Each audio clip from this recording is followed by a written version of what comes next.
Hello guys. Oh, nas Brenda guys ha. Bren, nakoy pangutanan nimo Bren ha, paminaw Bren. Kung ikaw papilion, mag-ilistag mga new kagawad elected diri sa atong lungsod kay para mas mubungga ang atong kuan lungsod. Kinsay angayan butuhan nato nga bag-ong angayan isulod sa atong barangay. Diday, angay isulod sa atong kagawad sa atong lungsod. Ako jud pasibot ug ako papili Oo, kinsay angayan be. Kinsa ang angayan nga mahimong kagawad sa atong lungsod no. Oo. Kana jung kon Bren ha paminaw sa. Kana lang naay katakos mutabang sa mga kabos sama nato nga ninginahanglan og tabang nga angayan jud ibuto. Si kinsa man jud Bren og ikaw. Og ako jud sa kabahin jud nako ang ako jud angayan sa akong kasing-kasing jud ni nga ibuto ang buwan nako. Ang imong kinakusgan kinsa man? Ang kinakusgan gid nako number 1 kani jud si Longlong Gabas kay para sad masikat ang atong barangay Tapon. Oh, di lang kay Tapon. Di ra kay Tapon ra hasta pud ang atong lungsod kay siya matinubangon man na siya sad sa mga pobre kay angayan pud siya padagon kay kwartahan pud siya. Wala sila ano. Uban pang mga kagawad ako isud gyud isalot si Kagawad Odit. Si Kagawad Odit. Si Kagawad Odit, ganahan pug ko ni Kagawad Odit kay so mga bag-o og magpilig mga bag-o. O sa mga bag-o gyud kana gyud sila akong gipili. Si Kagawad Odit Palgan. Palgan. Kay naay Siya kwarta pod nga angayan mutabang sa mga kabos Okay. kay nay mga hinabang-hinabang nga kanang sama ng bagyo, mga unsa dia mga trahedya, mutabang gyud si Kagawad Odit. Ngano man di si gitabangan dai kang Madam Odette Palgan atong sa panahon sa bagyo. Sa bagyo sa Odit gitagaan gyud ko niyag bugas.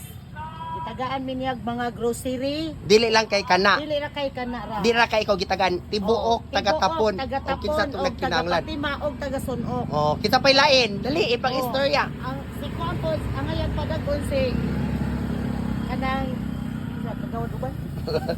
Nakalimot ko sa mga pangan uban. Dagan walo ka buok. Di ba ikit sa man? Dali kay basta deg. Si Jacor, kana si Jacor. Si Jacor. Buutan po na siya.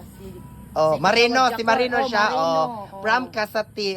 Si bag-o po ni. Bag-o po na nga kagawad. Ngayon po na siya padagon kay matinabangon sa mga kabos o madali-dalion sa unsay mga kinihanglan sa mga kabos og siya may kanang padagon gyud nato ang ayan gyud. Wala no kanindot kayo mga bag-o gyud ang performance ayan ni Brenda. So mo jud ni guys, di diri guys na maligya gamay ra among ista kay mingaw. Kisa pa Bren, ikaapat nimo kuan Bren, kisa pa Bren. Wala man ko kailas uban kay di man ko naman taga diri taga Kwaming ko pero diri na jud ko voters na gyud. Voters di man dano pero makabotar na jud ka sa Tapon. Makabotar na jud ko kay ni transfer naman jud. Ang sa daan kinsa pa may imong ganang ibalik. Ang ibalik sa daan? Kanang si Dudu Boyles. Si Dudu Boyles? Boyles ba na kagawad? Ha? Di man good siya, vice man good Bren. Vice din na si. Sa kagawad kay si Ma'am Glyza Atowel. Don't Glyza. forget si Ma'am Glyza Atowel kay angayan po na siya ibuto. Ngayon po na siya kay ibuto kay babae. Ligdong. Buotan. Mao na siya. Matinabangon po na siya. Kita pa may line Bren.